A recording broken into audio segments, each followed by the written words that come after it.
Halo Sobat Dunia Seribu Besar, semoga Sobat selalu diberi kesehatan, panjang umur, dan rizki yang melimpah, amin. Sebelum masuk ke alur ceritanya, jangan lupa dukung channel ini ya dengan klik subscribe, like, komen, dan share, terima kasih. Mari kita lanjutkan perjalanan, Fang Yuan. 11% esensi purba, ini berarti 2 bila bulan atau mempertahankan serangan diam-diam Raja Kera 2 kali. Hanya mengandalkan Monglou Gu atau Giok Putih Gu tidak akan berhasil. Satu-satunya kesempatan saya adalah saat Raja Kera menyerang saya harus menangkap kesempatan dan menembak bila bulan, langsung membunuhnya. Pikiran Fang Yuan memicu seperti batu api, memikirkan strategi yang paling optimal. Monyet batu tidak memiliki pertahanan yang luar biasa, dan karena Raja Kera memilih pendekatan serangan diam-diam, itu mengungkapkan bahwa pertahanan adalah kelemahannya. Satu bila bulan bisa membantai 5 atau 6 monyet batu mata giok. Bahkan jika tidak bisa membunuh Raja Kera, ia masih bisa melukainya dengan parah. Tapi jangan berpikir bahwa ini mudah, sampai ke titik ini sulit, bahkan jika sekelompok Master Gu datang, tanpa tipe penghapusan siluman Gu mereka masih akan kehilangan nyawa mereka. Monyet ini licik, memilih untuk tidak menyerang, apakah menunggu esensi purba saya habis? Tidak apa-apa. Saya akan mempercayai jangkrik musim semi musim gugur sekali dan bertaruh pada kesempatan ini. Fang Yuan langsung memutuskan, matanya bersinar dengan cahaya yang dingin dan kejam. Dia berdiri di tempat, kedua tangan tergantung di sampingnya, memegang kerah kemejanya. Pada saat yang sama, dia menutup matanya, hanya menyisakan celah visibilitas. Yang lebih mengejutkan adalah dia menghapus pertahanan Gu Giok Putih. Pengeluaran esensi purba di bukaannya akhirnya berhenti. Pada saat yang sama, dia tidak lagi berada di bawah perlindungan cahaya giok putih. Hutan batu terus bergema dengan tangisan dan kesedihan monyet, tetapi Fang Yuan bisa merasakan bahwa suara-suara ini semakin dekat dengan dirinya sendiri. Semacam ketenangan menyelimuti hati dan pikirannya. Dia diam-diam menunggu serangan Raja Monyet Batu. Saat menyerang, saat itulah pertandingan diputuskan. Menunggu. Tiba-tiba, jangkrik musim semi musim gugur bergetar di bukaan. Saat berikutnya, Fang Yuan mendengar ledakan dan Raja Monyet Batu muncul di sebelah kirinya. Gu Giok Putih. Mata Fang Yuan bersinar dengan kecemerlangan saat cahaya giok putih menutupi seluruh tubuhnya. Bam! Raja Monyet Batu memukul tubuh Fang Yuan dengan kekuatan yang kuat, hampir menyebabkan dia jatuh, esensi purbanya turun 5%, hanya tersisa dengan separuh lainnya. Melihat serangannya tidak menghabisi Fang Yuan, Raja Monyet Batu mencoba melarikan diri. Fang Yuan tidak punya waktu untuk melakukan serangan balik, tetapi itu cukup baginya untuk menjentikkan kemeja atasnya. Tiba-tiba, dia merasa ada seseorang di kemeja atasnya, menarik ke arah luar. Kemeja itu tidak terbuat dari baja, dan untuk mencegahnya robek, Fang Yuan melepaskan kedua tangannya, melihat kemeja mengambang itu terbang di sekitar tempat itu dengan kecepatan yang mengejutkan. Sekarang, mata Fang Yuan bersinar dengan cahaya dingin saat hasil pertempuran akan diputuskan dengan pisau bulan ini, hatinya dingin dan tenang seperti es. Raja Kera bagaimanapun juga adalah binatang buas, dan setelah wajahnya ditutupi oleh kemeja, ia menjadi panik. Ia mengeluarkan jeritan melengking, memanggil monyet batunya untuk membantu. Pada saat yang sama baju itu terus bergerak, mengubah arah dan pergi kemana-mana. Bila bulan biru yang menakutkan terbang keluar dan menghantam Raja Monyet Batu. Raja Kera menangis kesakitan saat kamuflasenya terbuka. Penampilannya sama dengan monyet batu biasa, tetapi ukuran tubuhnya 3 kali lebih besar, dan pada saat yang sama matanya bersinar dengan cahaya merah berdarah. Luka panjang dan dalam membentang dari dadanya ke kaki kirinya, darah terus mengalir darinya.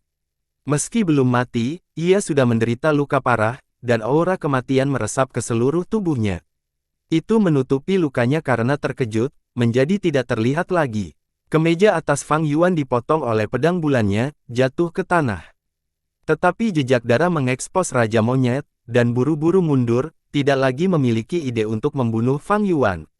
Dengan luka yang begitu parah, jika tidak mengatasinya, ia akan kehilangan nyawanya.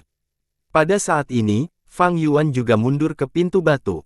Setelah mengaktifkan Moonblade, aperture-nya hanya memiliki sedikit esensi purba yang tersisa, dan kekuatan pertempurannya turun drastis.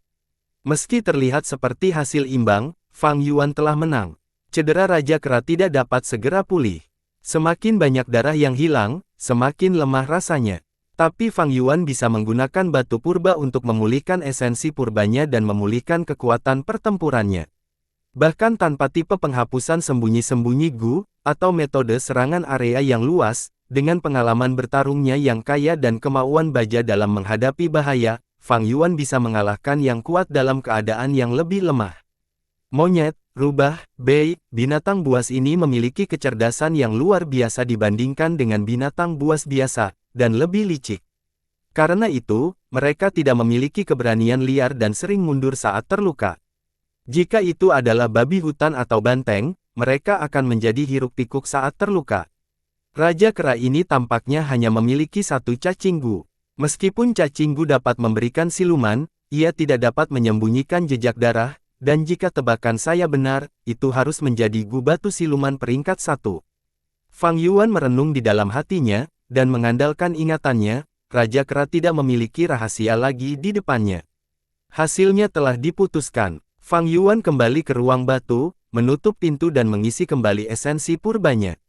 Sesaat kemudian, esensi purbanya kembali ke kondisi puncaknya, dan Fang Yuan membuka pintu batu, berada di hutan batu sekali lagi. Hutan batu masih berantakan, tetapi lebih baik dari sebelumnya. Setelah kekacauan ini, seluruh kekuatan hutan batu akan diatur ulang. Monyet batu akan pindah dan berkumpul kembali, dan monyet batu yang berkeliaran dan terisolasi terbentuk menjadi geng monyet baru. Jalan yang saya ciptakan dengan susah payah akan lenyap.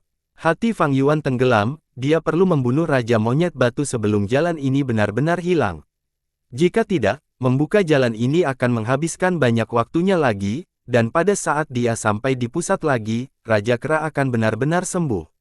Dia akan mengejar dan memusnahkan musuh yang tersisa dengan keberanian, daripada mudah puas dengan ketenaran dan pujian seperti Xiang Yu. Fang Yuan membuntuti jalan yang terbuka, menyerang hutan batu. Monyet batu yang muncul di jalannya semuanya dimusnahkan. 15 menit kemudian, dia muncul di pilar tengah sekali lagi. Raja monyet batu berbaring di tanah, itu telah berubah menjadi patung dan sudah mati. Seekor monyet batu mata giok menginjak mayatnya, berteriak.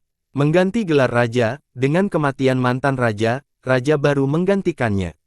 Terlepas dari kelompok binatang atau masyarakat manusia, ini adalah sistem eliminasi yang kejam. Menghemat beberapa usahaku, Fang Yuan perlahan mendekat. Pada saat ini, cacing Gu perlahan melayang dari mayat Raja Kera Batu, terbang menuju Raja Baru. Monglo Gu, Fang Yuan menembakkan bila bulan tepat pada waktunya, mengusir Raja Monyet Batu Baru, lalu berjalan dan meraih cacing Gu. Gu ini tampak biasa seperti batu abu-abu, dengan permukaan tidak rata yang bahkan tidak persegi atau bulat. Jika Gu ini terlempar ke jalan, tidak ada yang akan menyadarinya berdasarkan penampilan. Namun pada kenyataannya, itu adalah esensi dari batu, Gu alami yang dipelihara oleh Ibu Pertiwi. Itu tampak seperti benda mati, batu. Tetapi pada kenyataannya, itu adalah kesepakatan nyata, makhluk hidup dengan kesadaran dan pemikirannya sendiri. Seperti yang diprediksi Fang Yuan, itu adalah Steel Croc Gu. Dicengkeram oleh Fang Yuan, ia mati-matian berjuang, mencoba untuk membebaskan diri dari cengkeraman iblisnya. Jangkrik musim semi-musim gugur. Fang Yuan memanggil dalam benaknya, dan jangkrik musim semi-musim gugur muncul di bukaannya, membocorkan jejak auranya. Steel Croc Gu langsung mati, tidak berani berjuang, seperti tikus yang bertemu dengan kucing. Esensi purba merah Fang Yuan diaktifkan dan langsung menyempurnakannya. Gu lain di dalam tas. Steel Croc Gu disimpan di lubang dan tenggelam ke dasar laut purba, berdampingan dengan Gu giok putih. Monyet batu itu memperhatikan tanpa daya di samping, dan saat melihat Fang Yuan menyimpan Steel Croc Gu ke dalam tubuhnya, ia dengan panik melompat-lompat, berteriak tidak jelas. Itu baru saja mendapatkan posisi baru, jadi tidak banyak monyet yang mematuhinya. Dengan Moonblade lain, Fang Yuan mengambil beberapa nyawa monyet lagi. Mereka yang berkumpul di sekitar Raja Baru mereka langsung bubar. Raja Monyet Batu Baru menggerogoti giginya pada Fang Yuan. Berebut. Fang Yuan menatapnya, mengucapkan sepatah kata pun, dengan ekspresinya dingin seperti es.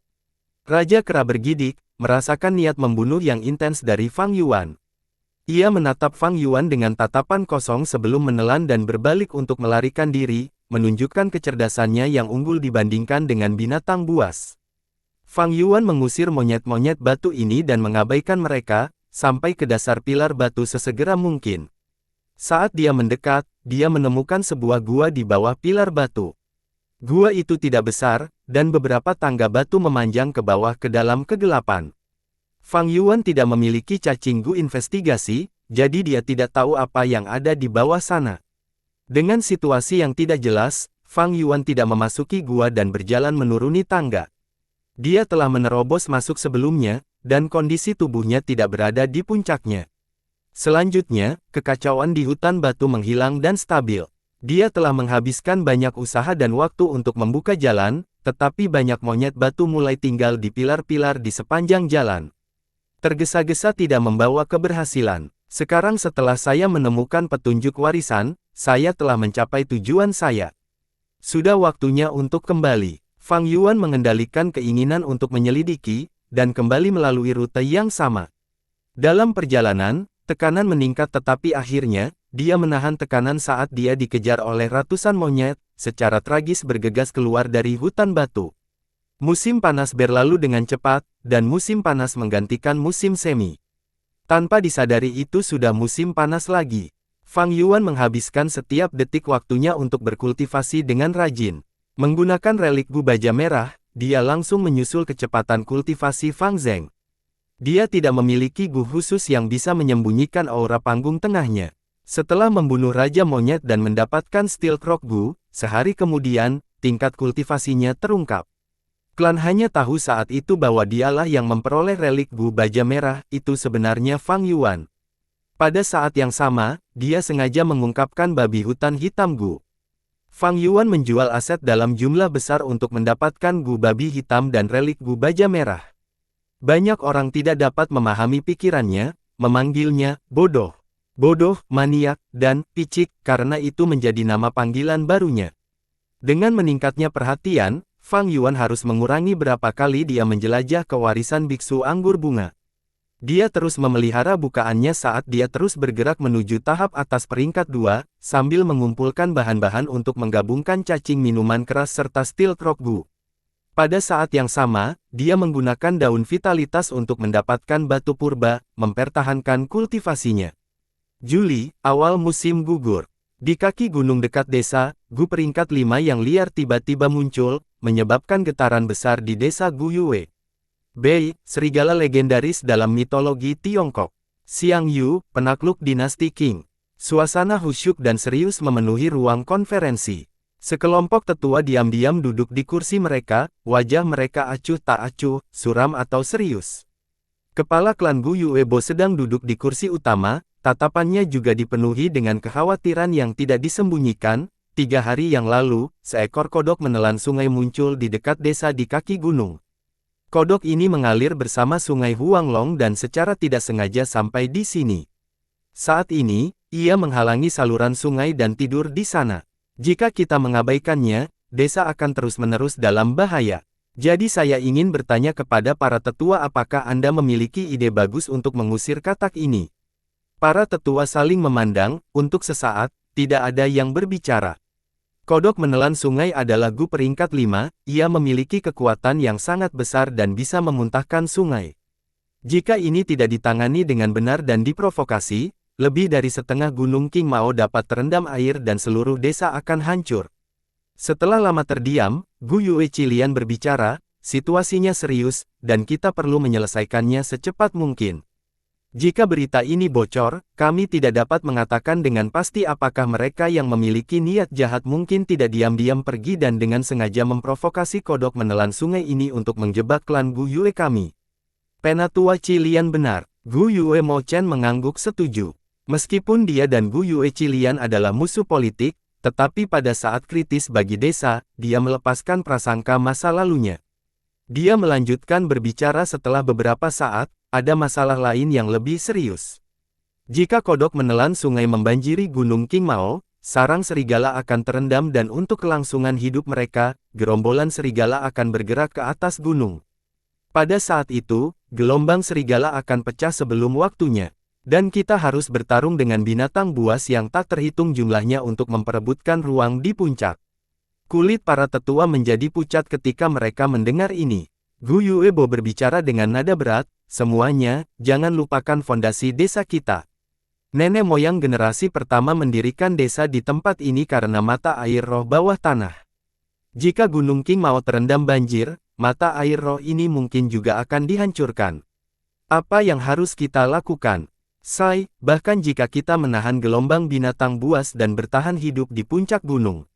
Setelah banjir mereda, mata air roh akan menghilang, banyak binatang buas akan mati, lingkungan kita akan berubah menjadi gurun dan kita akan kekurangan sumber daya kultivasi. Jika kita mati, mengapa tidak meminta bantuan dari desa Siong dan Bai? Kami adalah 3 perahu yang diikat dengan 1 tali, saya tidak percaya mereka tidak akan membantu. Para tetua berbisik satu sama lain dengan kepanikan tersembunyi di dalam. Beberapa sudah mulai berpikir untuk meminta bala bantuan. Terlalu dini untuk meminta bantuan sekarang, Gu Yuebo menggelengkan kepalanya dan segera membantah ide ini. Ini bukan periode yang paling menantang sekarang. Ketika leluhur generasi pertama baru saja mendirikan desa, Piton Sungai Darah peringkat 5 menyerang desa, tetapi kepala klan generasi pertama membunuhnya. Dibandingkan dengan Blood River Piton, River Swallowing Toad jauh lebih menggemaskan. Ia memiliki temperamen yang hangat dan tidak berbahaya bagi orang biasa. Hanya jika ia merasakan aura Gu lain, ia akan waspada. Jika menerima luka serius, ia akan marah dan memuntahkan sungai. Secara kebetulan, saya mendengar kepala klan sebelumnya berbicara tentang rumor tentang kodok menelan sungai. Suara tenang dan tenang Gu Yuebo bergema di dalam ruang konferensi. Kelompok tetua mendengarkan dengan penuh perhatian, ekspresi gugup dan panik mereka mereda. Dia benar-benar layak menjadi kepala klan. Dia menenangkan hati mereka hanya dengan kata-katanya. Gu Yue Yaoji merasakan perubahan suasana. Dia menatap Gu Yuebo dalam-dalam dan memujinya dalam hati. Jika kita mengikuti apa yang dikatakan kepala klan barusan, mengusir kodok menelan sungai tidak akan menjadi hal yang sulit, seorang tetua berbicara. Kami tidak bisa mengatakan itu. Gu Yuebo menggelengkan kepalanya, ini hanya rumor, saya secara pribadi belum melihatnya atau bahkan menggunakannya. Yang penting kita tidak bisa ceroboh. Saya sarankan kita mengirim sekelompok Master Gu terlebih dahulu untuk mengujinya. Semua tetua setuju. Gu Yue Cilian berbicara, lalu bagaimana kalau saya mengirim anggota keluarga Qi saya? Jika dia tidak bisa melakukannya, maka tidak ada seorang pun di antara klan kita yang mungkin bisa melakukannya. Semua orang tahu siapa yang dibicarakan Cilian, dan mereka menyetujuinya satu demi satu. Kepala klan Gu Yuebo tersenyum, karena begitu, maka kita akan menugaskannya ke grup Cisan. Saat itu awal musim gugur, cuaca berangsur-angsur berubah menjadi dingin. Di atas meja di dekat jendela kedai, Fang Yuan sedang duduk sendirian, dengan tenang mencicipi anggur. Penjaga kedai itu berdiri di sampingnya, menundukkan kepalanya. Penjaga toko, apakah ada kemajuan dalam masalah tentang anggur cangkang pahit yang saya minta untuk Anda periksa beberapa hari yang lalu? Fang Yuan bertanya. Fang Yuan kekurangan anggur pahit untuk perpaduan cacing minuman keras. Namun, anggur pahit sulit ditemukan dan karena masalah mengenai relik Gu Baja Merah, orang-orang telah fokus padanya. Kemanapun dia pergi, orang-orang akan menunjukkannya. Dengan demikian, tidak mudah untuk menanyakan anggur pahit. Gangguan itu baru saja mereda, dan mungkin karena kesedihan yang ekstrim berubah menjadi kegembiraan, Fang Yuan secara tidak sengaja menemukan petunjuk tentang anggur pahit.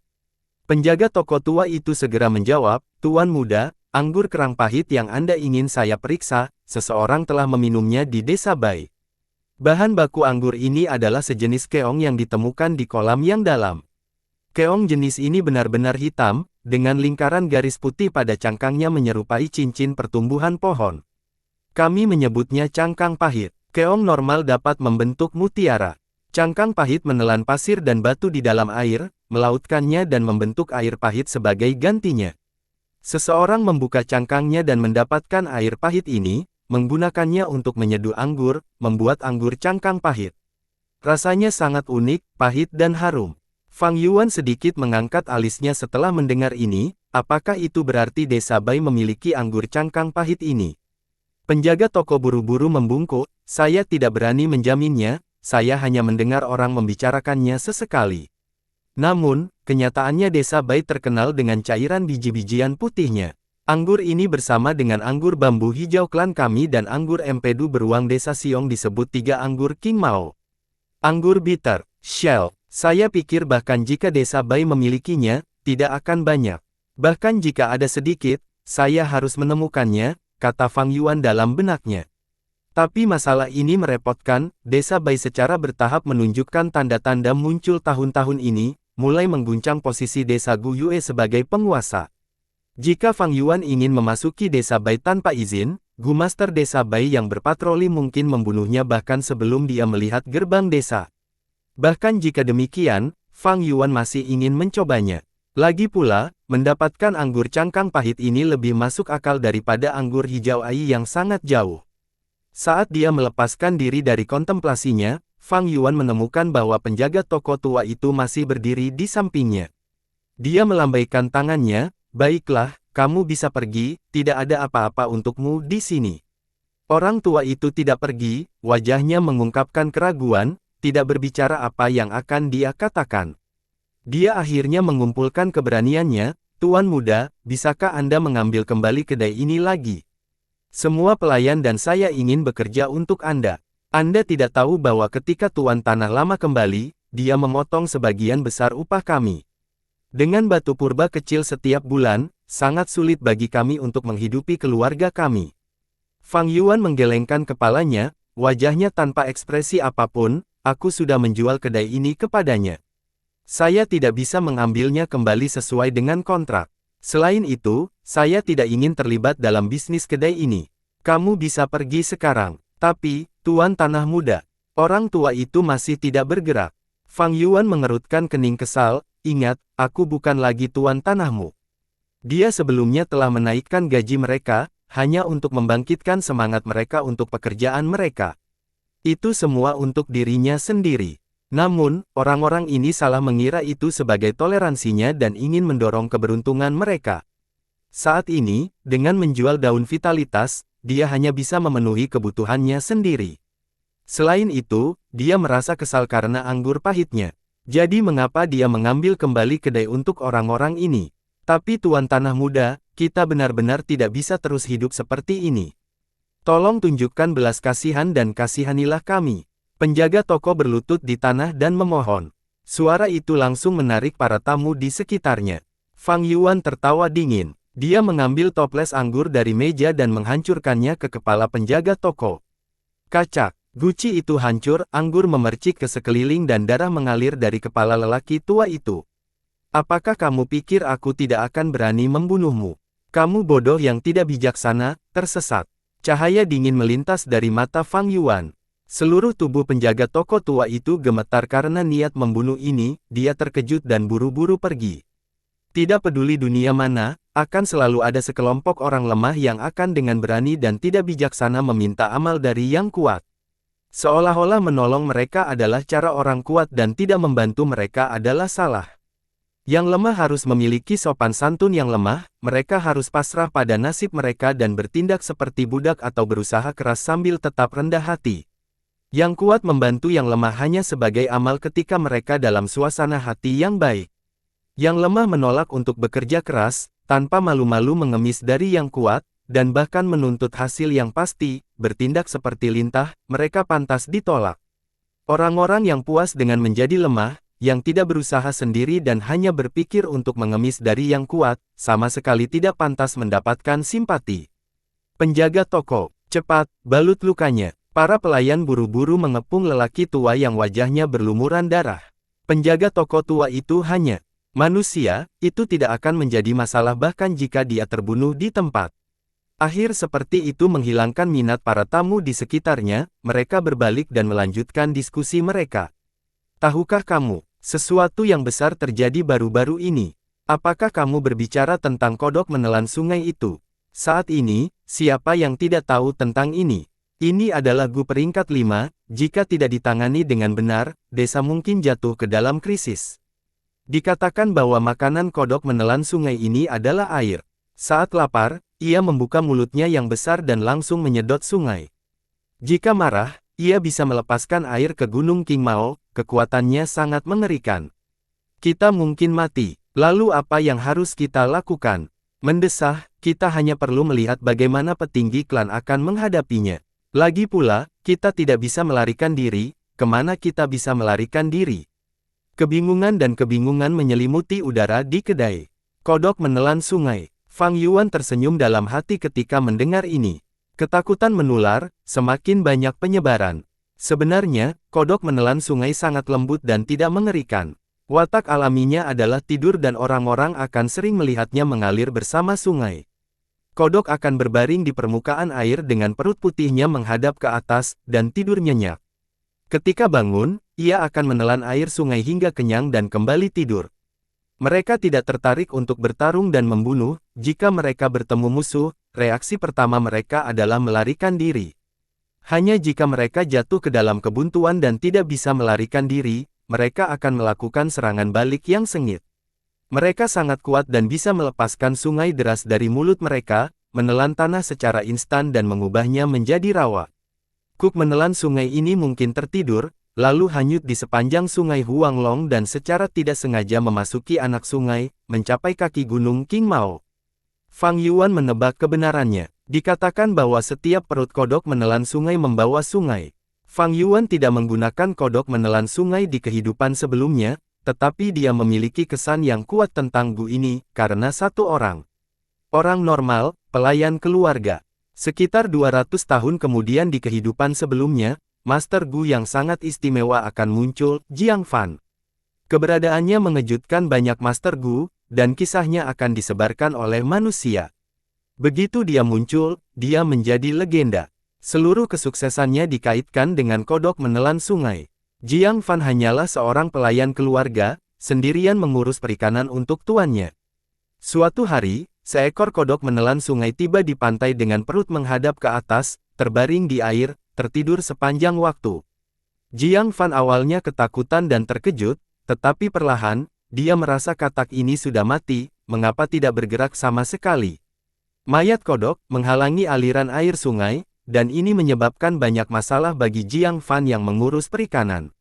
Jiang Fan mencoba banyak metode dan cara berbeda untuk memindahkan mayat kodok ini.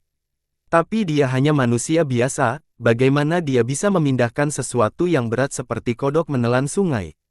Tuannya pelit dan kejam, dan jika dia tidak dapat memenuhi kuota bulanan, kepalanya akan dipenggal. Jiang Fan tidak berani melaporkannya, karena seseorang belum lama ini tidak berhasil memenuhi kuotanya dan melaporkannya dengan alasan yang tepat, tetapi akhirnya terbunuh di tempat. Melihat tanggal jatuh tempo semakin dekat, dan mayat masih tetap di sana menghalangi air, itu sangat mempengaruhi pendapatannya. Lambat laun, Jiang Fan menjadi lebih ketakutan, dan amarahnya menjadi lebih kasar dan frustrasi. Meskipun dia tahu bahwa dia tidak bisa memindahkan mayat ini, dia masih akan pergi ke sana setiap hari, untuk meninju dan menendang, mayat kodok, menangis dan membuat keributan. Melepaskan semua ketakutan dan kemarahan yang dia miliki dalam menghadapi kematian. Tapi suatu hari, kodok menelan sungai terbangun, dan dengan matanya yang setengah terbuka, menatap Jiang Fan. Kaki Jiang Fan menjadi lunak karena terkejut. Kodok menelan sungai setengah tertidur dan setengah terjaga, tetapi masih tergeletak di sana seperti mayat. Setelah beberapa waktu, Jiang Fan mendapatkan kembali ketenangannya. Dia tidak takut, dia akan mati, apa yang perlu ditakuti? Dia naik ke puncak perut sungai menelan kodok, dan berbaring telungkup.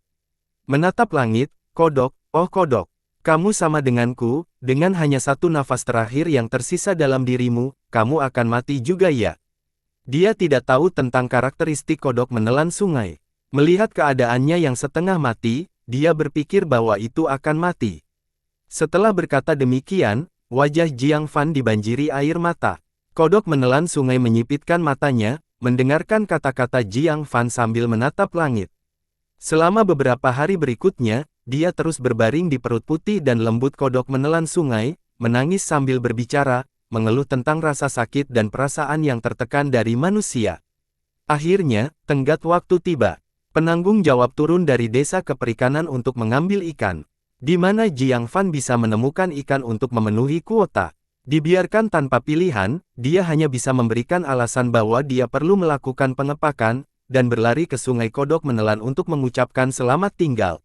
Dia menepuk perut kodok menelan sungai, kodok tua, untuk berpikir bahwa aku akan mati dulu. Pasti afinitas yang membuat saya mengenal Anda. Saya berharap di hari-hari Anda yang tersisa, Anda akan memiliki kehidupan yang lebih baik. Pada saat ini, kodok menelan sungai mulai bergerak. Jiang Fan tercengang. Melihat tindakan kodok menelan sungai menjadi lebih besar, dia dengan cepat melompat. Plop, kodok menelan sungai berbalik, dengan perut menghadap ke bawah dan punggung menghadap ke atas. Itu telah terbangun sepenuhnya. Tubuh Jiang Fan basah kuyup, dan setelah melihat pemandangan ini, dia menjadi marah dan menginjak kakinya. Kodok tua, oh katak tua, jadi kamu masih bisa bergerak. Ah, kamu telah menyebabkan kematianku. Jika kamu pindah beberapa hari yang lalu, aku tidak perlu mati. Kodok menelan sungai mengabaikan kata-katanya, baru saja bangun dan merasa lapar. Setengah dari tubuhnya terendam ke dalam air saat membuka mulutnya, mulai menyedot air sungai untuk memuaskan rasa laparnya. Melihat ini, Jiang Fan tercengang. Dia secara mengejutkan melihat bahwa permukaan air surut, turun dengan kecepatan yang dapat diamati, turun dengan cepat. Sejumlah besar air sungai ditelan ke dalam perut katak, tetapi perutnya bahkan tidak mengembang sedikit, hampir seperti lubang maut. Sesaat kemudian, kodok menelan sungai menghentikan makannya. Air sungai telah turun ke tingkat ekstrim, dan batuan dasar terbuka. Jika seseorang berdiri di sungai, air hanya akan mencapai lutut mereka. Jiang Fan berdiri di pantai, kehilangan kata-kata. Kodok menelan sungai meliriknya dan tiba-tiba bersendawa. Perutnya mengembang dan berkontraksi, mulutnya terbuka lebar dan memuntahkan sejumlah besar makanan laut. Ikan, udang, kura-kura, kepiting, siput, belut, semuanya. Kodok menelan sungai hanya memakan air sebagai makanannya, tetapi tidak mengonsumsi makanan laut ini, sehingga memuntahkan semuanya. Pada titik ini, sepertinya hujan makanan laut turun. Dalam sekejap mata, makanan laut berkumpul menjadi gunung, dan Jiang Fan setelah melihat ini, sangat gembira. Dia berteriak keras, saya diselamatkan, saya diselamatkan. Makanan laut ini cukup untuk saya serahkan selama 3 bulan. Kodok tua, oh katak tua, itu semua berkat Anda. Dia mengemas makanan laut itu, dan dengan cepat menyerahkannya kepada penanggung jawab. Penanggung jawab itu terkejut dan curiga, bagaimana bisa ada begitu banyak. Dia dengan cepat melaporkannya, dan Master Gu di desa juga mengetahui bahwa ketinggian air telah berubah drastis. Setelah menyelidiki, mereka mengetahui tentang keberadaan kodok menelan sungai. Itu adalah Gu peringkat 5. Desa itu menjadi panik dan mereka membentuk kelompok-kelompok besar, mencoba mengusir kodok menelan sungai. Jiang Fan tidak ingin kodok menelan sungai dirugikan, hari-hari ini dia memperlakukan kodok menelan sungai sebagai satu-satunya temannya. Dia berlutut di depan Gu Master dan memohon dengan histeris. Tapi mengapa Gu Master peduli dengan manusia biasa? Mereka menendangnya ke samping dan hendak membunuhnya. Tetapi pada saat ini, kodok menelan sungai tiba. Tidak ada yang tahu apakah itu telah memperlakukan Jiang Fan sebagai temannya, atau merasa bahwa bersama Jiang Fan itu menarik dan dapat menyembuhkan kebosanan. Intinya adalah, itu menyerang. Itu membawa Jiang Fan dan memuntahkan aliran air sungai yang menelan seluruh desa dan menenggelamkan setengah bukit. Pertempuran ini mengejutkan seluruh benua selatan. Setelah itu, nama Jiang Fan menyebar ke seluruh 100.000 gunung. Dengan kodok menelan sungai yang tinggal di sisinya, itu berarti dia memiliki cacing Gu peringkat 5. Lagi pula, bahkan Master Gu peringkat 5, mungkin tidak memiliki cacing Gu peringkat 5. Master Gu peringkat 5 langka, bahkan dalam sejarah klan Gu Yue, hanya ada 2 orang, pemimpin klan generasi pertama dan pemimpin klan generasi keempat.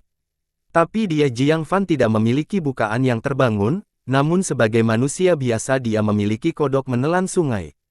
Keberadaannya mengejutkan seluruh dunia Gu Master. Setelah itu, Jiang Fan membangun dusun di lokasi desa.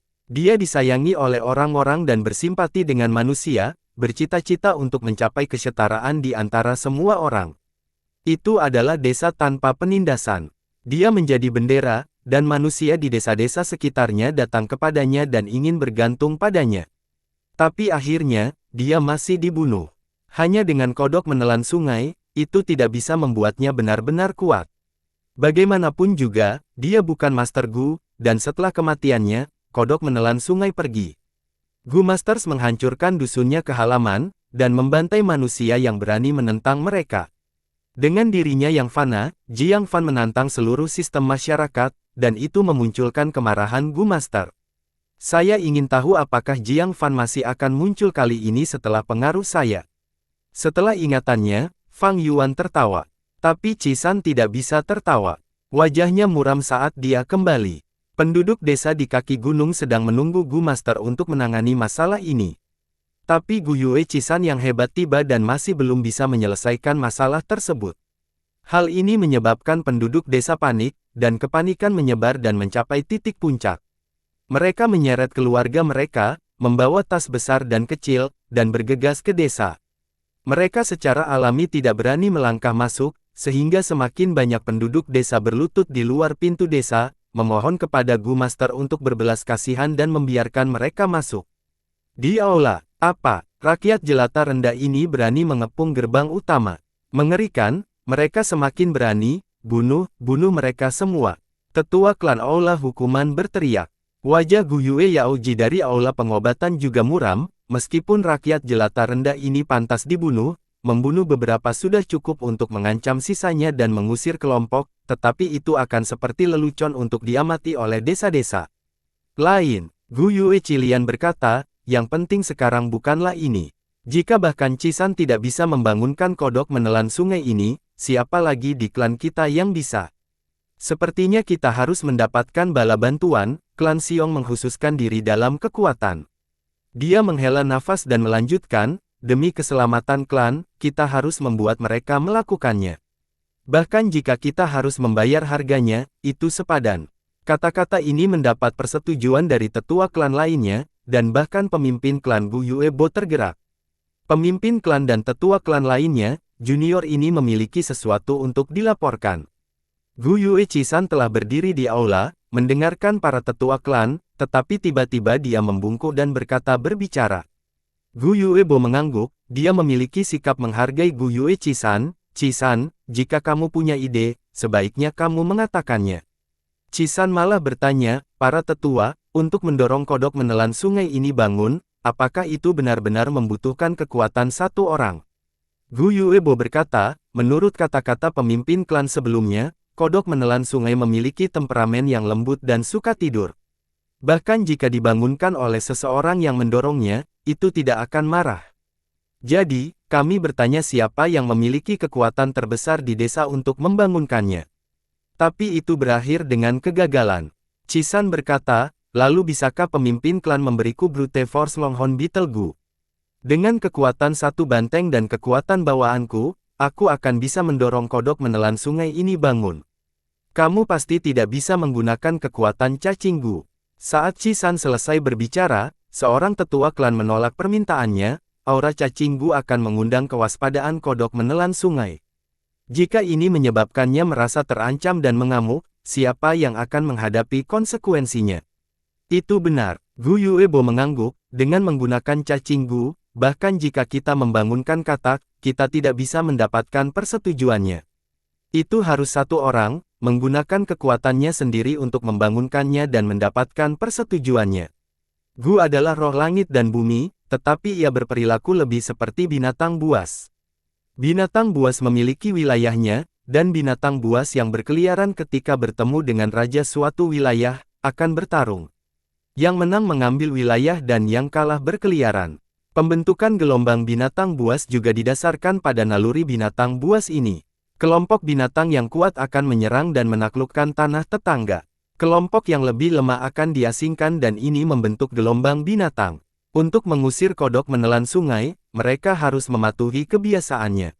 Kodok menelan sungai memiliki temperamen yang ringan, tidak menikmati konflik, dan selama Raja Binatang, wilayah itu dapat dikenali, itu akan pergi. Dengan demikian, menggunakan cacing Gu adalah hal yang tidak boleh dilakukan. Aura cacing Gu akan dirasakan dan menyebabkan kodok menelan sungai mengambil tindakan yang tidak terduga. Menggunakan kekuatan semua orang juga tidak memungkinkan. Begitu ada banyak orang, bahkan jika dipindahkan, katak tidak akan pergi. Itu karena semua orang yang bertindak bersama tidak adil, dan tidak akan diakui olehnya. Dengan demikian, pemimpin klan membuat Chisan maju, karena dia memiliki kekuatan terbesar di desa. Jadi itu saja, saya mengerti. Chisan akhirnya memahami situasinya, dia menangkupkan tinjunya, kalau begitu, saya akan merekomendasikan seseorang kepada para tetua klan, dia memiliki kekuatan yang lebih besar dari saya. Oh, siapa? Ada orang seperti itu, mengapa kita tidak tahu? Chisan, jangan biarkan kami menunggu, cepat katakan. Orang ini, adalah Gu Yue Fang Yuan. Chisan mengucapkan nama, Gu Yue Fang Yuan. Para tetua tidak bisa menahan diri untuk tidak saling memandang setelah mendengar nama ini. Mereka dengan jelas mengenali nama ini. Faktanya, sejak awal, nama Gu Yue Fang Yuan kadang-kadang sampai ke telinga mereka. Terutama setelah upacara kebangkitan, ketika kultivasi Gu Masternya dimulai, anak ini menjadi gelisah, dia sering menyebabkan beberapa gangguan yang menarik perhatian. Ah, aku ingat dia. Bukankah anak ini adalah orang yang menjual aset keluarganya dan membeli relik Gu Baja Merah? Seorang penatua menyadarinya. Wajah Gu Yue Qilian dan Gu Yue Mo Chen berubah jelek. Jika Chisan atau Mo Yan telah menggunakan relik Gu Baja Merah, mereka bisa naik ke tahap puncak peringkat 2 dan setara dengan Gu Yue Qingsu. Ini akan mencerminkan ke arah petinggi, apakah itu faksi Mo atau faksi Qi yang mendapatkan relik Gu, itu akan menjadi kemenangan politik. Tetapi untuk berpikir bahwa anak yang hilang ini telah menghancurkan semuanya. Kembali ke topik utama, anak ini benar-benar kuat. Di arena sebelumnya, dia menggunakan tinjunya yang telanjang untuk menghancurkan pertahanan Jade Skin Gu dan memukul Fang Zheng, mencapai kejuaraan, kenang seorang tetua. Kali ini, giliran kepala klan Gu Yue Bo yang malu. Dia secara khusus memelihara Gu Yue Fang Zheng, sehingga kekalahan Fang Zheng, dalam arti tertentu, adalah kekalahannya, kepala faksi klan. Selama seseorang memasuki sistem, siapapun akan diberi label dengan faksi. Ada faksi politik netral, tetapi sama sekali tidak ada orang tanpa faksi apapun. Tapi dalam hal kekuatan, kekuatannya seharusnya tidak sebanding denganmu, kan? Qilian ragu bertanya pada Chisan. Chisan dengan hormat menjawab, para tetua, mungkin Anda mungkin tidak tahu, Fang Yuan tidak hanya membeli relik Gu Baja Merah, dia juga membeli Gu Babi Hitam. Beberapa bulan ini, dia telah membeli daging babi untuk memelihara Black Boar Gu dan meningkatkan kekuatannya. Suatu kali, saya bahkan melihatnya memindahkan batu besar di gunung untuk mengukur kekuatannya. Saya tidak yakin berapa banyak kekuatan yang dia miliki, tetapi dari apa yang saya lihat, kekuatannya sama sekali tidak kalah dari saya. Jadi seperti itu, untuk memikirkan anak ini, Fang Yuan telah tumbuh ke tahap ini. Gu Yue Bo menganggukkan kepalanya. Kalau begitu mari kita tugaskan grup Fang Yuan untuk mencobanya. Mendengar ini, tetua aula urusan internal dengan canggung berdiri dari kursinya, Tuan Kepala Klan, Fang Yuan ini adalah penyendiri dan belum bergabung dengan kelompok. Apa artinya itu? Gu Yue Bo mengerutkan kening. Masalahnya adalah, setelah gelombang binatang pertama, kelompoknya benar-benar dimusnahkan dan satu-satunya yang selamat adalah dia, sendirian, jawab tetua aula urusan internal. Bahkan jika demikian, mengapa dia tidak dipertimbangkan selama reorganisasi kelompok? Seorang tetua dengan penasaran bertanya. Menghela nafas. Penatua aula urusan internal menghela nafas berat, saya juga mendesaknya tentang ini, tetapi dia tidak berniat untuk bergabung dengan kelompok manapun. Sejujurnya, saya tidak menyetujui anak ini. Dia sangat pandai bermain-main, mungkin dia telah kehilangan keinginan untuk bertarung setelah mewarisi warisan itu. Bermain-main, bagaimana itu bisa terjadi? Dia belum bergabung dengan grup manapun, jadi bagaimana dia bisa menyelesaikan misi klan bulanan? Seorang tetua ragu, wajah tetua aula urusan internal tenggelam, setiap bulan, dia menerima misi wajib tetapi hasilnya semuanya gagal. Saya belum pernah melihat catatan yang lebih buruk darinya, hampir semua misi tercatat sebagai kegagalan. Saya sudah mencoba berbicara dengannya beberapa kali, tetapi dia masih ingin melanjutkan jalannya, tanpa bertobat. Namun, dia tidak melanggar aturan klan, jadi saya hanya bisa memberikan hukuman ringan kepada anak yang sulit diatur dan licik ini. Para tetua saling memandang, mereka belum pernah melihat generasi muda seperti itu yang tidak ingin maju. Kegagalan misi mewakili perkembangan karir yang lebih sempit dalam klan. Anak ini menjadi kacau. Dia terlalu sulit diatur. Dia menghancurkan masa depannya sendiri. Jika saya memiliki anak yang malas, saya akan langsung menamparnya sampai mati. Cukup. Gu Yuebo mengangkat tangannya, menghentikan obrolan pribadi para tetua. Orang tidak tahu apakah dia senang atau marah. Tatapan Gu Yuebo bergerak dan akhirnya berhenti pada tetua aula urusan internal. Kirim perintah wajib, biarkan Gu Yue Fang Yuan mencoba kekuatannya pada kodok menelan sungai. Anak ini keras kepala, memberontak dan sulit diatur, dia perlu dipoles. Jika dia gagal, kita dapat menggunakan dalih ini untuk memberikan beberapa hukuman. Itu akan seperti yang dikatakan kepala klan Tuan. Tetua aula urusan internal segera setuju. Ada keributan di kedai. Tahukah kalian, klan mengirim kelompok Cisan ke kaki gunung tetapi mereka akhirnya kembali dalam kekalahan. Penduduk desa yang tinggal di kaki gunung semuanya berlutut di depan pintu masuk klan, menghalangi gerbang. Rakyat jelata rendah ini bahkan tidak memiliki sedikit pengetahuan. Kodok menelan sungai adalah Gu peringkat 5, apakah mereka benar-benar berpikir mereka akan aman di desa? Meskipun ini dikatakan, udaranya padat dengan kepanikan. Para Gu Master ini semuanya dengan paksa menenangkan diri. Fang Yuan mendengarkan sejenak sebelum tidak lagi memperhatikan, ini bukan lagi berita baru. Dia berdiri dan hendak pergi ketika seseorang memasuki kedai. Orang ini tinggi dengan tubuh yang tebal. Bagian atas tubuhnya telanjang dan otot-ototnya berwarna merah cerah, sepertinya ingin meletus. Itu adalah Gu Yue Cisan. Obrolan di dalam kedai segera berhenti. Tatapan yang tak terhitung jumlahnya mendarat pada Cisan. Cisan mengabaikan tatapan ini, dia melihat sekeliling dan menemukan Fang Yuan. Kamu ada di sini. Di bawah banyak tatapan, dia berjalan di depan Fang Yuan, ayo pergi, klan sudah memberikan perintah wajib. Ayo menuju ke kaki gunung, saya akan memberi tahu Anda detailnya di jalan. Tatapan Fang Yuan melintas, dia tidak bisa menolak perintah wajib. Selain itu, tidak ada banyak bahaya saat menghadapi kodok menelan sungai, jadi dia setuju. Hanya setelah Fang Yuan dan Cisan meninggalkan kedai, keributan dimulai lagi di kedai. Penjaga toko, surga memiliki mata. Lihat ini, pembalasan karma yang begitu cepat. Itu adalah Gu peringkat 5, bahkan Master Gu Tuan lainnya tidak berdaya menghadapinya, sedangkan dia masih sangat muda, bukankah ini hanya kehilangan nyawanya dengan... Kami pikir Tuan Muda Fang Yuan berbeda dari Master Gu lainnya dan akan berempati dengan rasa sakit dan penderitaan kami manusia. Untuk berpikir dia juga akan memiliki cetakan yang sama. Kacau dia, kita tidak akan menyesal bahkan jika dia mati. Penjaga toko, kamu tidak menderita luka ini dengan mendapatkan nyawa Gu Master untuk itu benar-benar menguntungkan. Kepala penjaga toko tua itu diikat dengan lingkaran perban putih. Saat ini, dia terus mengerang, bersandar lemah di sudut. Beberapa pelayan ada di sisinya, menghiburnya. Mata lelaki tua itu bersinar dengan kebencian, tetapi suasana hatinya sedikit mereda setelah mendengar kata-kata ini. Namun, setelah beberapa saat mendengarkan, dia dengan munafik memarahi mereka dengan suara rendah, tutup mulutmu, apakah ini sesuatu yang bisa kita bicarakan? Apakah kamu tidak takut kehilangan nyawamu jika Master Gu lainnya mendengarnya? Para pelayan terkikik, penjaga toko, Anda terlalu khawatir. Sangat berisik di kedai, siapa yang bisa mendengar bisikan? Mereka baru saja mengatakan ini, ketika seorang Master Gu yang duduk di dekat mereka berbicara, saya mendengarnya. Kulit penjaga toko dan pelayan sangat berubah, mereka sangat ketakutan.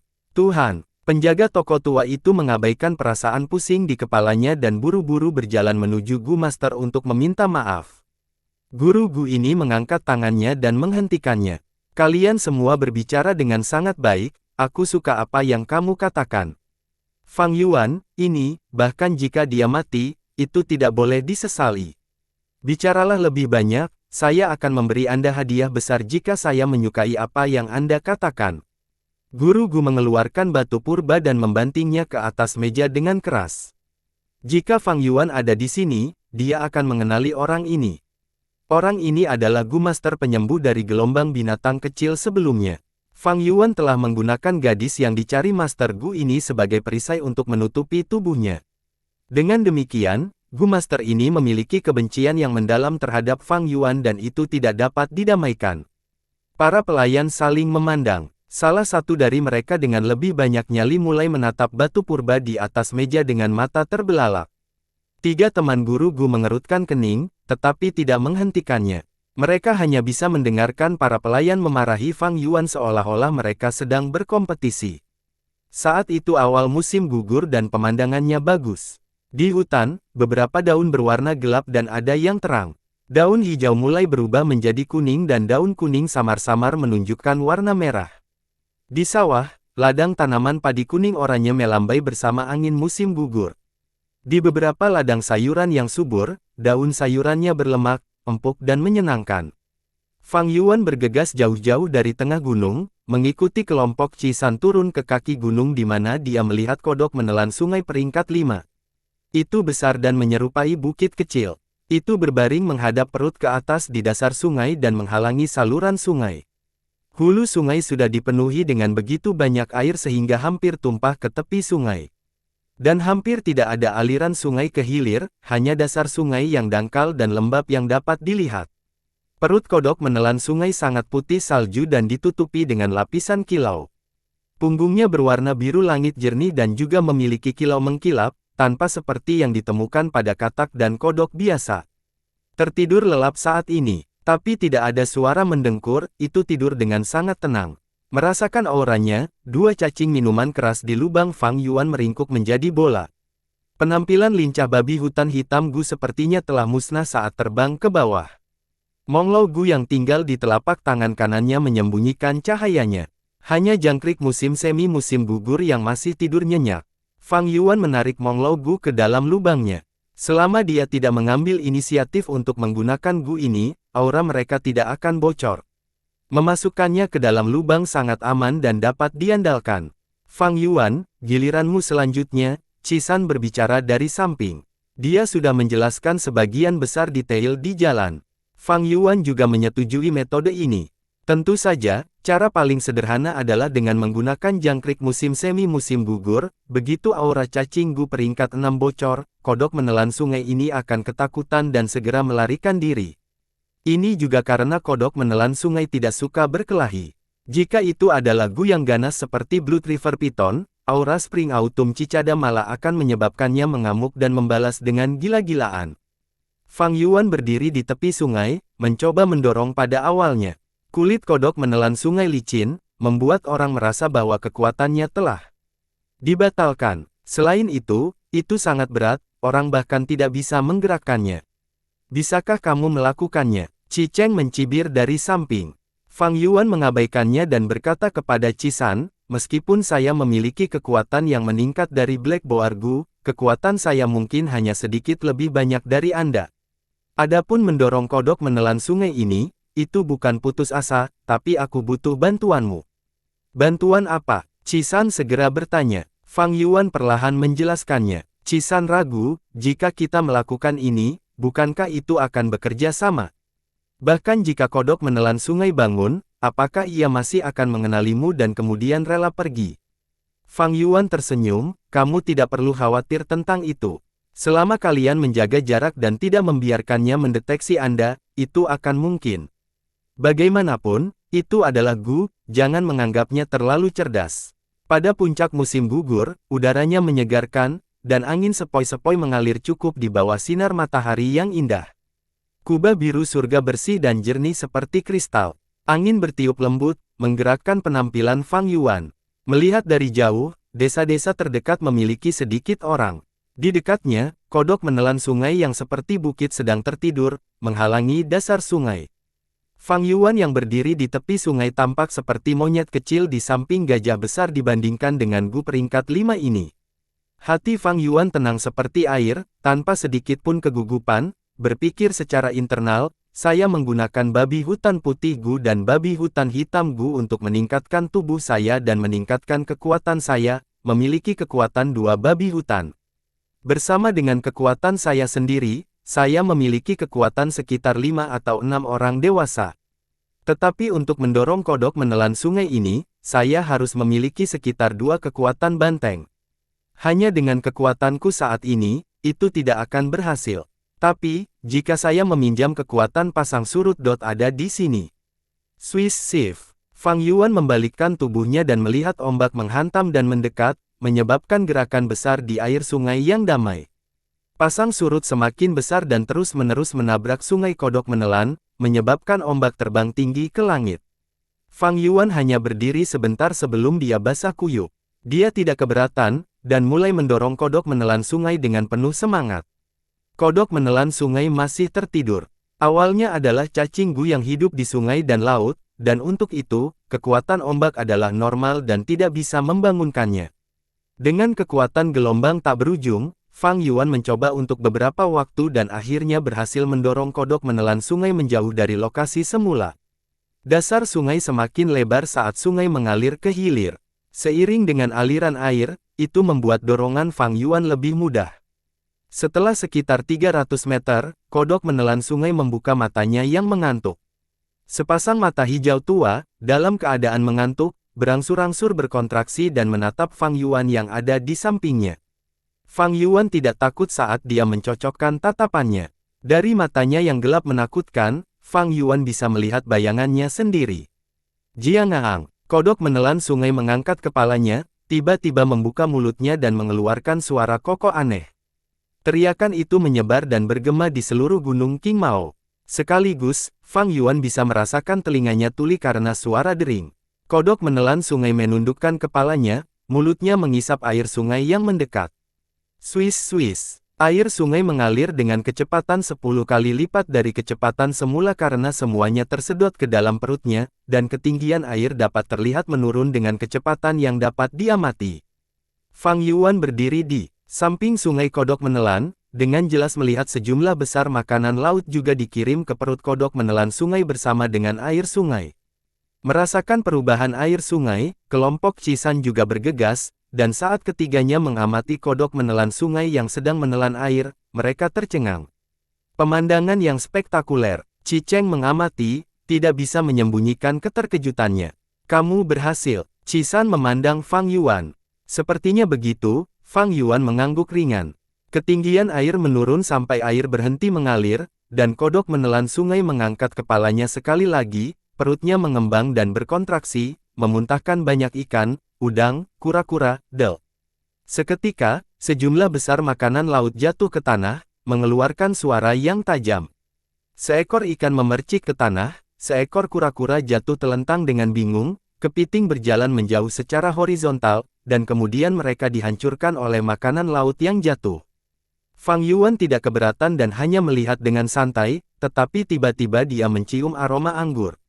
Aneh, kenapa ada bau anggur? Ci Cheng mengendus, wajah terkejut. Seharusnya cangkang pahit 100 tahun, kata Master Gu wanita dalam kelompok itu dan menunjuk ke cangkang hitam pecah seukuran cakram. Cangkang ini hitam seperti tinta dengan tanda bulat putih di atasnya, seperti cincin di batang pohon. Benar, cangkang pahit bisa mengubah pasir dan bebatuan menjadi jus air pahit. Air pahit cangkang pahit 100 tahun, setelah akumulasi dari waktu ke waktu, dapat berubah menjadi anggur. Pemimpin klan Bai saat ini suka minum anggur cangkang pahit ini, tambah Cisan. Dia tidak perlu membahas detail, Fang Yuan sudah lama mengambil kerang ini, mulai mengumpulkan anggur cangkang pahitnya. Belum lama ini, dia masih khawatir tentang bagaimana cara mendapatkan anggur cangkang pahit ini, tetapi berpikir itu muncul di depannya seperti ini. Sungguh ungkapan, menghabiskan banyak usaha mencari sesuatu yang, tetapi muncul di depan Anda saat yang paling tidak diharapkan. Kodok menelan sungai telah menelan semua air di sungai ini. Jauh di dasar sungai, ada beberapa cangkang pahit 100 tahun yang terkubur di tanah, dan karena kodok menelan sungai, cangkangnya terbuka. Fang Yuan dengan cepat mengumpulkan 6 cangkang pahit 100 tahun kecil. 2 cangkang patah, tetapi 4 lainnya utuh. Saya akhirnya mengumpulkan anggur pahit, dengan cara ini, saya bisa mulai menyempurnakan cacing minuman keras 4 rasa. Saat ini, Fang Yuan sangat gembira, tetapi tidak memiliki siapapun untuk berbagi kegembiraan dengannya. Jiangang, setelah kodok menelan sungai memuntahkan makanan laut, ia berkokok lagi, dan kemudian menatap Fang Yuan sekali sebelum menggerakkan tubuhnya yang besar untuk berenang ke hilir di sepanjang sungai. Dia benar-benar berhasil. Cisan bergumam, hatinya terasa lega. Dia mengamati kodok menelan sungai pergi sampai bayangannya benar-benar hilang, jauh dari penglihatannya. Apa, dia menakut-nakuti dengan mudah. Jika saya tahu ini sebelumnya, kami bisa melakukannya sendiri, tetapi sekarang kami membiarkan Fang Yuan menjadi pahlawan dengan mudah. Qi Cheng cemberut, nadanya penuh kecemburuan dan kemarahan. Fang Yuan, tidak peduli apa, kali ini kamu telah melakukan perbuatan baik, kamu adalah pahlawan klan Gu Yue. Cisan menatap Fang Yuan dengan ekspresi rumit. Oh, jawab Fang Yuan linglung, memberikan perasaan setengah hati. Pada saat yang sama, tatapannya bersinar saat dia terus mengobrak-abrik dan mencari cangkang pahit 100 tahun di antara makanan laut. Pahlawan apa, itu hanyalah gelar. Antara pujian dan fitnah, itu semua adalah pandangan dan ekspresi orang lain terhadap diri sendiri.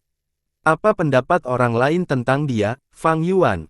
Tidak peduli. Anda bisa berpikir semua yang Anda inginkan, saya menjalani hidup saya sendiri.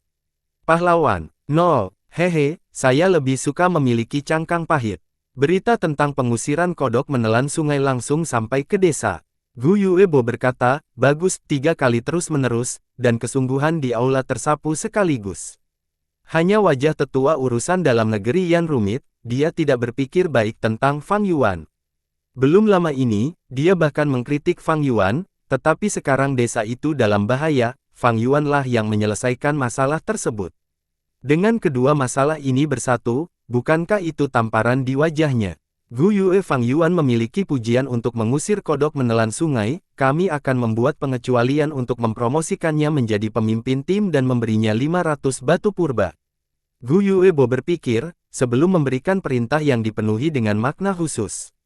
Di kedai anggur, apa, Fang Yuan benar-benar berhasil. Aneh, dia hanya seorang pemula, bagaimana dia bisa mengusir cacing Gu peringkat 5?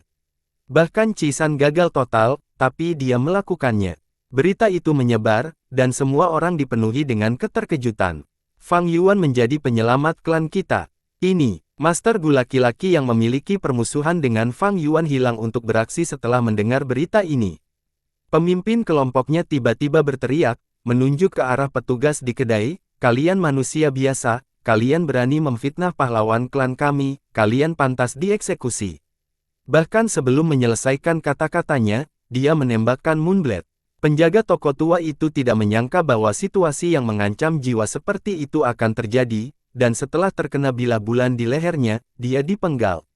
Tuhan, selamatkan kami. Para petugas setelah melihat ini pertama-tama tertegun tetapi dengan cepat berlutut di tanah, memohon belas kasihan dengan keras. Pemimpin kelompok, apa yang kamu lakukan? Master Gu pria berdiri. Apa yang aku lakukan ya? Pemimpin kelompoknya menggerakkan alisnya, menghela nafas dengan sungguh-sungguh, waktu telah berubah, ahai. Fang Yuan tiba-tiba berubah menjadi pahlawan, para petinggi akan memperhatikannya.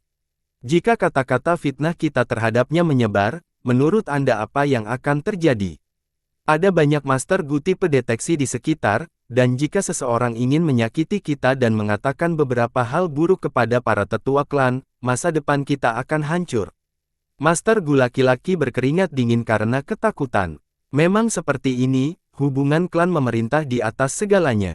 Fang Yuan telah pergi dan berurusan dengan cacing Gu peringkat 5, mempertaruhkan nyawanya untuk membela klannya.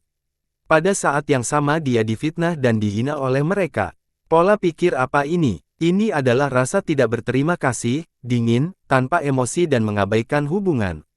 Seperti sejarah di bumi, Yue Fei bertempur di medan perang, membela negaranya, tetapi Qin Hui menjebaknya sebagai mata-mata di pengadilan.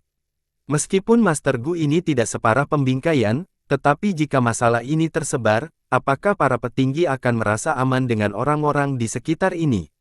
Jika itu Mo Yan atau Qi Cheng, orang-orang dengan latar belakang yang tangguh, itu akan tetap baik-baik saja. Tapi beberapa orang ini adalah orang-orang tanpa dukungan. Mencoba menaiki tangga sistem, itu mendorong dan mendorong, saling menginjak. Jika orang lain menggunakan insiden ini dan menyerang mereka, untuk masa depan mereka, itu memiliki pengaruh yang merusak.